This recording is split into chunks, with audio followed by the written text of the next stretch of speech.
Welcome to another episode of the CANiVISION Midwest podcast. I'm your host, Chris Jackson. My co-host, Tatiana, as you all know, usually is on vacation somewhere, and this week is no different. So shout out to Tatiana. I'm sure she wanted to be here, but I have some really, I say special guests all the time, but, I'm fortunate to be able to have an intimate conversation with my next guest. Just by way of what they experience, what they're doing for the community, the importance of criminal justice reform. We talk about it a lot.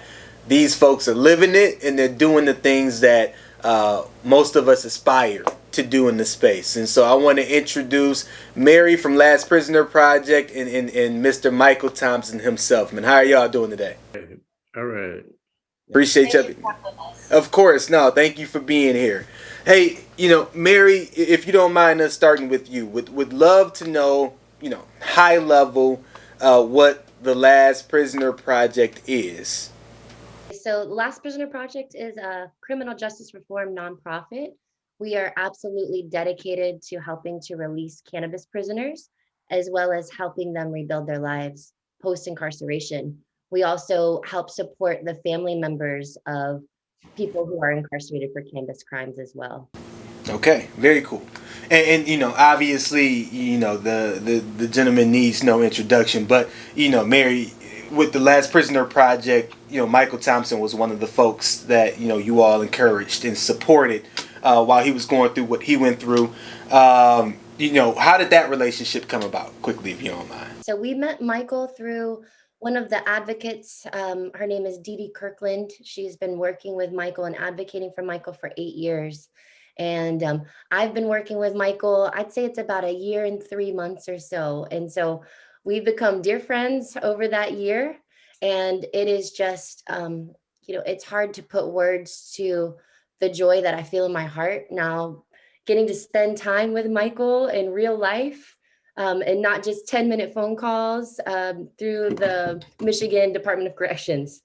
So yeah, it's miracles do happen. It's really wonderful to get to, have Michael back regain his well-deserved freedom. Absolutely, and I look forward to diving into Michael's story a little bit here soon. And he looks like a free man. And for those of you who can see him, he's relaxing in all the best ways right now. So quickly, two quick things from you, Mary, if you don't mind. The first thing is, what I would love to believe is that 2020 wasn't an anomaly, right? I would love to believe that, the momentum that we're starting to see across the board when it comes to clemency and pardons is something that's going to continue. Are you confident about that trend moving in a positive direction? I am, and that feels really good. I feel, what took place in 2020, the needle is moving forward. Even already in 2021, we've seen a handful plus of our own Last Prisoner Project constituents released. These are people that were serving life sentences with no opportunity for parole for nonviolent, victimless cannabis crimes.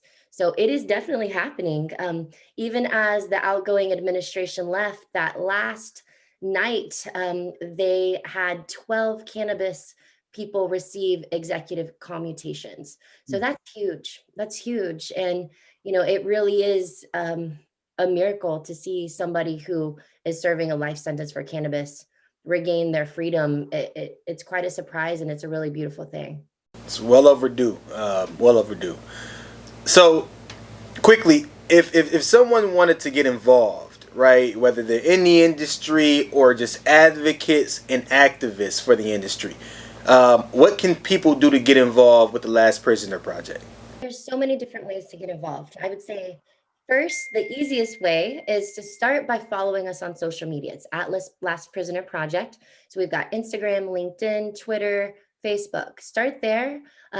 One of the ways people can make a positive impact that takes a second of their time is anything that we post that really resonates with you, repost it. That's one way that you can educate your own community about the important subject of there being over 40,000 people still incarcerated for cannabis. Even though it's been deemed an essential business during a global pandemic, there are still tons of people incarcerated. So social media is a great way. If you are a cannabis company and you want to get involved, you can learn about our Partners for Freedom program on our website, lastprisonerproject.org. If you are a cannabis retailer, we have a program called Roll It Up for Justice, which it allows customers the opportunity to donate to LPP and support our efforts at checkout and retailers. So those are two ways. Another way that people can get involved is if you go to our website, at the top, there's a Get Involved page and it lays it all out. One of the ways that I highly suggest people, it can literally take 5 minutes of your time, but the impact is monumental, is writing a letter to somebody that's currently incarcerated. We have a prison letter writing guide. And so it's got profiles of people that you can write to with their address. It makes it really easy. What do you write about? Whatever you feel. You can keep it light or you can bare your soul, whatever you're really drawn to. But I can't tell you how many constituents that I work with who were recently released or people who are still incarcerated. And they tell me that receiving letters from people on the outside, making sure that they know they haven't been forgotten, making sure they're reminded that people are on the outside working towards their freedom, it gives them the hope that they need to keep going forward because prison is a lonely place. And during COVID, it's even lonelier than it ever was before. So it's up to all of us to make sure that our brothers and sisters who are behind bars for this amazing plant medicine, that they know that there are people outside fighting for their freedom. Absolutely. Thank you for that perspective, and I encourage everyone that's listening to please find a way to get involved with the Last Prisoner Project because while Michael's story is one of the ones that we all found out about or heard about, there's a lot of people whose names we don't know anything about that come from communities like ours. So appreciate what you're doing, Mary, and what you're doing over at Last Prisoner Project and what you guys have going on. So thank you, Michael, my man. Man, what's up? What's up, my guy? Welcome home, man. First and foremost. Yeah, thank you. Yeah, man. Let's set the stage a little bit. Make sure my facts are straight, man, before we dive in a little more. So, back in the '90s, the year doesn't matter necessarily, but back in the '90s, you were sentenced to what would be equivalent to what 62 years is what you were sentenced to. Is that 42 to 60? And that was for having 3 pounds, correct? 3 pounds of marijuana, and they stacked the charges on me when they found some guns in a locked closet in my home when I got a search warrant, and then they stacked the charges. That's all it is. That's what Michigan do. That's what they do, right? Okay, so a couple of episodes ago, I had my cousin on the show, and we were talking about you once we caught wind that the governor may be granting clemency for you, right? And one of the things that we conversated about was that you essentially got a year, 20 years per pound of weed that you had, theoretically. 20 years per pound. That's crazy. That's crazy, man. So let's start with, if you don't mind, man. Can you speak to the process of obtaining clemency? Because part of the reason we heard your story was because you had people like Dee Dee, like Mary at Last Prisoner Project, in your family, probably more important than anything, right? That really pushed your story, wanted people to know what you were going through, who you were, why it was a problem, why things needed to change, right? Can you speak a little bit to how you felt about the process when it first started, and then once there was a sense of potential freedom, right? How did you feel after that? Can you speak to that experience a little bit? It was dark, what I'm saying? A person walking into 42 to 60 years in prison, that's it ain't nothing but darkness. And the light comes when people like Last Prisoner Project, Sean King, Diddy Kirkwood, that's when the light comes. But everybody don't have no Diddy Kirkwood or Sean King and Last Prisoner Project.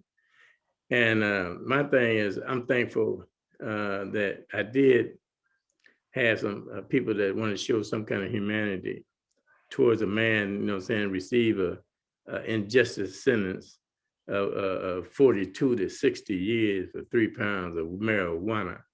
You know, I mean, the marijuana never killed nobody, you know, and here I am doing a murder case, you know what I'm saying, for some marijuana. And so just think about it, you know, I didn't deserve that because all the stuff, all the things, sorry about that, all the things I've done, you know what I'm saying, as far as like Aretha Franklin, which was my last production, man, you know what I'm saying, and I generate a lot of money into the Flint community, you know what I'm saying, and also to the Flint Police Department, and every time I did big shows, you know what I'm saying, I generated a lot of money in that city, and then I broke up all the gangs. All the gangs in Flint, man. I broke them up with my own money. See, what happened was I read the paper that the prosecutor was trying to get $400,000 grant for prosecution and conviction of young people. And I knew them young people going to be people of color. So I got, that's where I got involved. If I would stayed out of it, I probably wouldn't have the problems I have now. But because I stopped them from getting that $400,000 for that grant, that's when the problems came. That's when it came in, and that's when he stated, the prosecutor Weiss stated in the media, stated to the media that I'm gonna show you that Michael Thompson is not the Samaritan everybody think he is. And see, anytime you do something good, you know what I'm saying, these people trying to get $400,000. I did it with I did it with $90,000, and then I gave him a recreation center. You know what I'm saying? So. And then I received the key to the city of Flint, as well as I received the Proclamation Award dedicated February 25th, 26th, Unity Day. You know what I'm saying? And also I received Humanitarian Award, Outstanding Achievement Award. I received all them awards. You know, I wasn't no bad guy, man. You know, it wasn't something that you'll give a person that done all the things I've done for that city. You know what I'm saying? 42 to 60 years for 3 pounds of marijuana. That's a hate sentence, man. You know, that's a hate sentence. So when you start speaking about darkness and light, you know what I'm saying, that's sometimes I felt that was a great injustice, man. I felt that was wrong. And but I kept my faith, I kept my head up, you know, I stayed strong, man. And I said to myself, I'm not gonna never let these guys, the people that sentenced me, or the people that's responsible for this political hit, I would never let them have the pleasure of breaking. I said, lower my head down. Yep, absolutely, my guy. And I appreciate you saying that, man, because there's a lot of people. The goal is to break you or to break us, whoever it is in that space. You know what I'm saying? The goal is to get you to put your head down, like you said, man. And so for you to, but you mentioned something I don't think a lot of people know about. So I want to go back to it. What was your background, right? What were you doing prior to, you know, other than the things that you've already mentioned, right? Like what was Michael Thompson known for prior to the propaganda that came along with the political hit that you mentioned? Well, I was doing big shows. I was doing big production shows, you know, and ain't no everybody going to promote Aretha Franklin with an orchestra behind her. You know what I'm saying?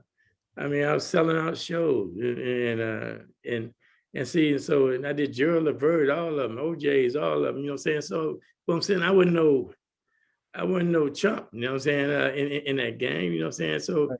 It's just that, you know, I wasn't on my knees, you know what I'm saying? So it's just that 3 pounds of marijuana, man. Come on, man. I know guys here truckloads of marijuana and don't get that much time, man. True story. So let me ask you this then. You know, what do you hope will come of your story being told? You know what I mean? Because your story being told, I think, is important for whatever is going to happen to other people that are in similar situations. You know what I mean? So first of all, thank you for the courage that you had, because look, you would have been well within your rights, brother, to just come out and say, look, I just want my space. I just want to be with my family. I don't want to have no conversations about none of this. It would have been within your rights to do that, and everybody would have had to respect that. I would have respected it. But the fact that you want to tell your story, that you on this podcast, that you willing to do interviews, man, what do you hope comes out of your story being told? First of all, I'm not a selfish man.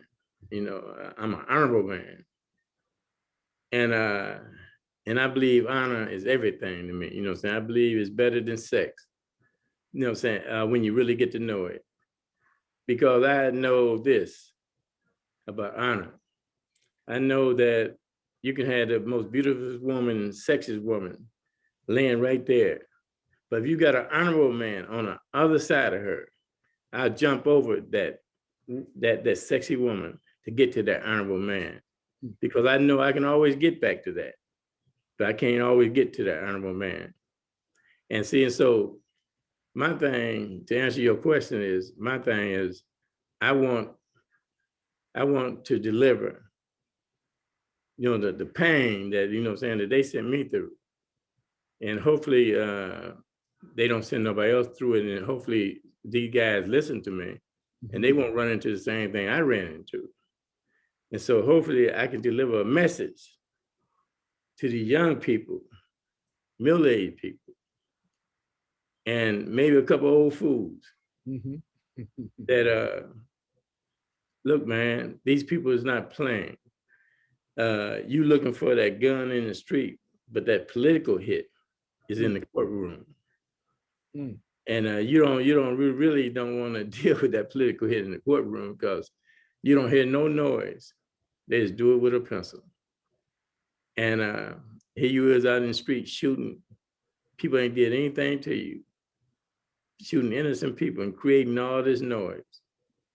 And so my thing is, hopefully to wake them up, and say, man, look, love yourself.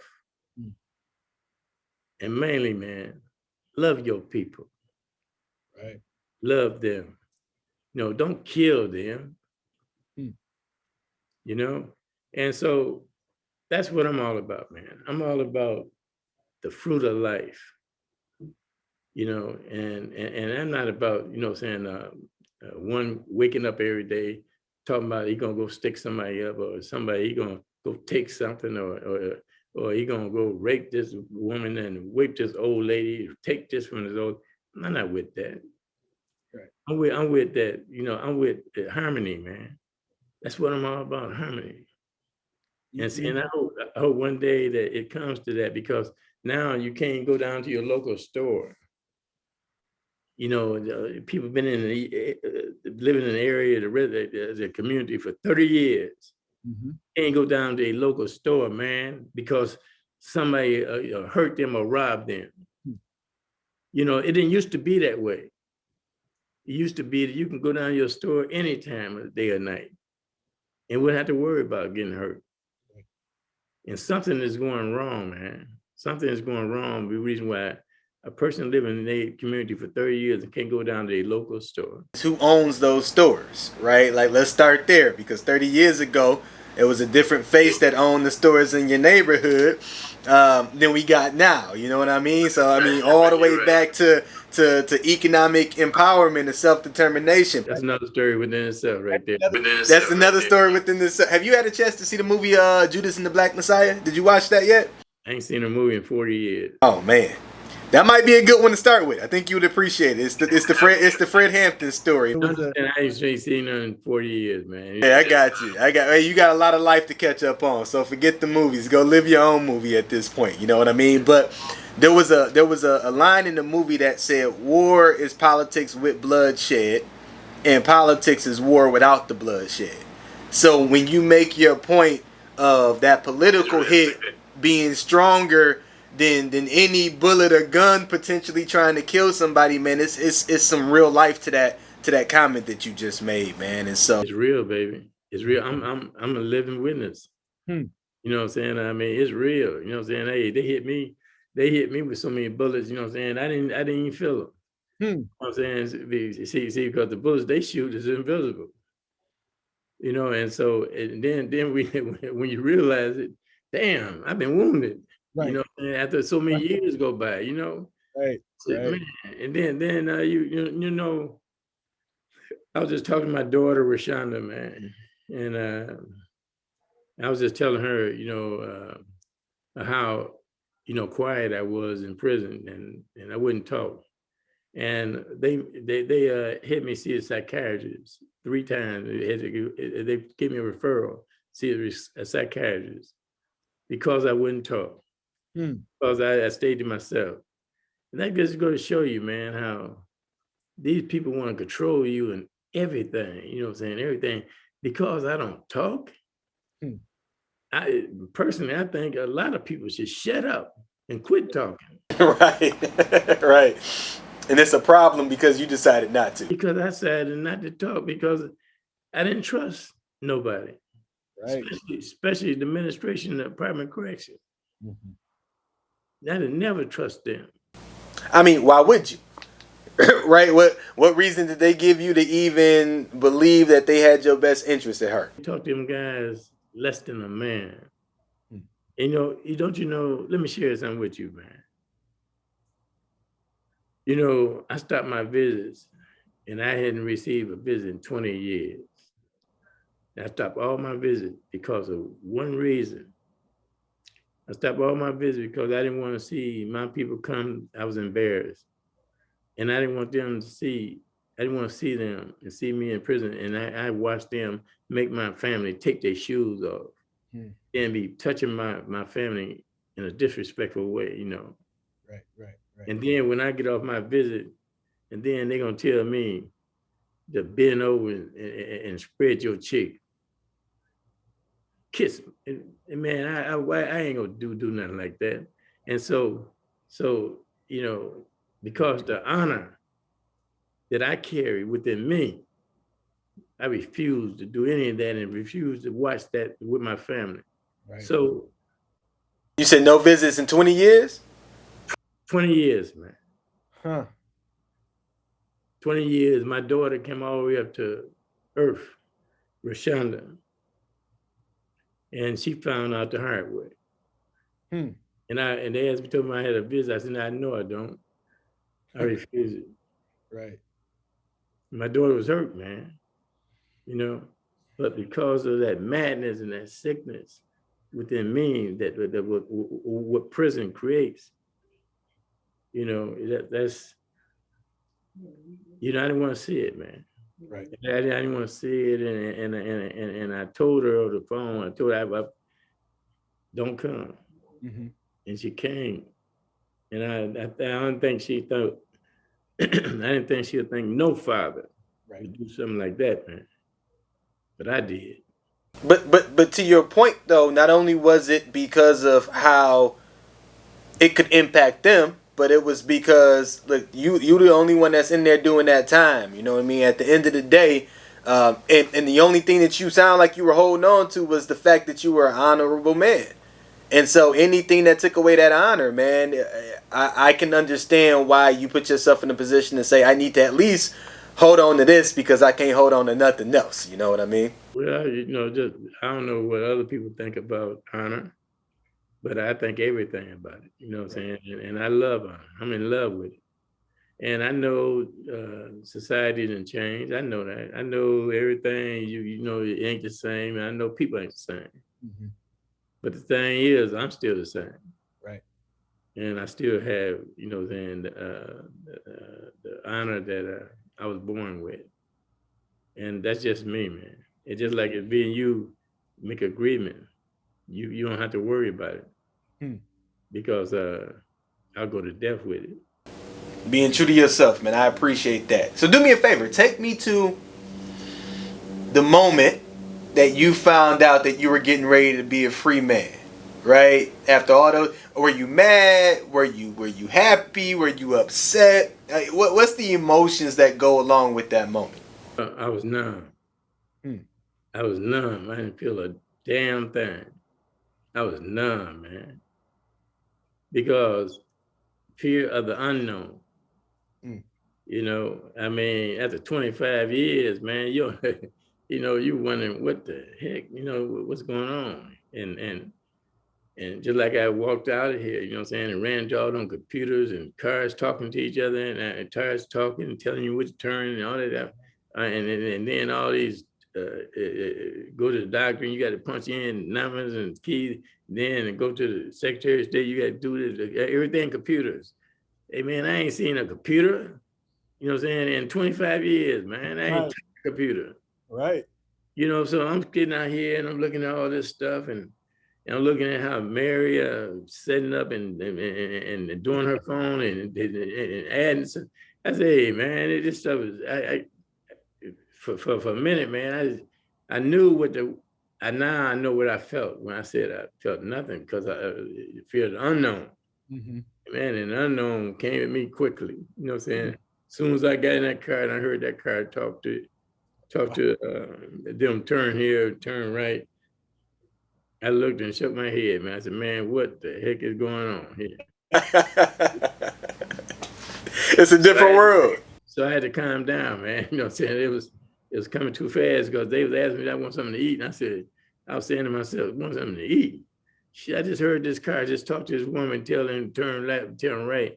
Man, I don't want to eat nothing. I'm still stuck on this car talking to this. Right. Sarah was driving. Right. You know, so it just the fear of the unknown. And I was happy, sad, and mad at the same time. I can't imagine. I can't imagine. So the fact, listen, I will say, brother, that you look good at least. You know what I'm saying? Even if you still getting used to everything, you couldn't have told me that because it looked like you comfortable with where you are and how you going about living your life. You know what I'm saying? I had some help. Yeah, you got some help. I had some help. I had some good people. You know what I'm saying? Some good people.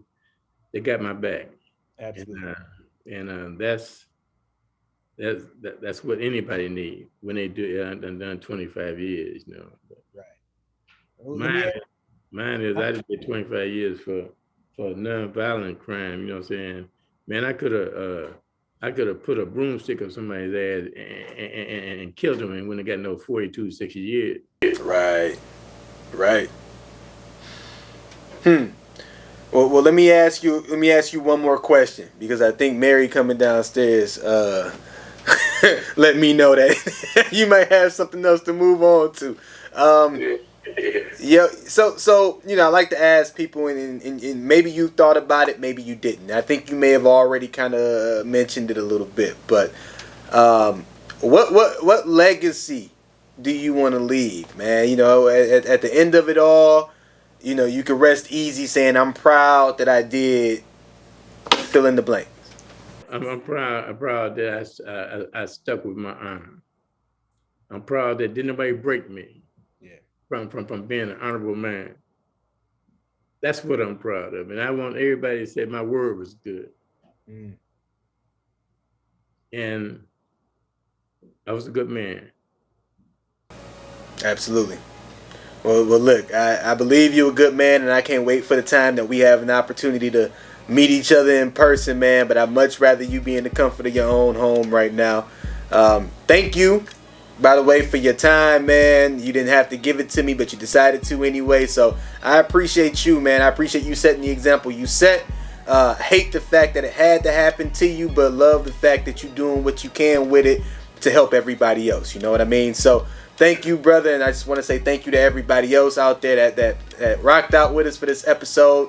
Michael Thompson, the free man now. It's what it's about. At the end of the day, it shouldn't have happened. It did happen. It's up to us to rectify it. But it's a lot of other Michael Thompsons out there that just haven't gotten the love, gotten the time, the face time that they deserve too for non-violent cannabis-related crimes for a plant at the end of the day. So appreciate y'all. Michael, thanks again for being with me, man. Have a great night. Thank you.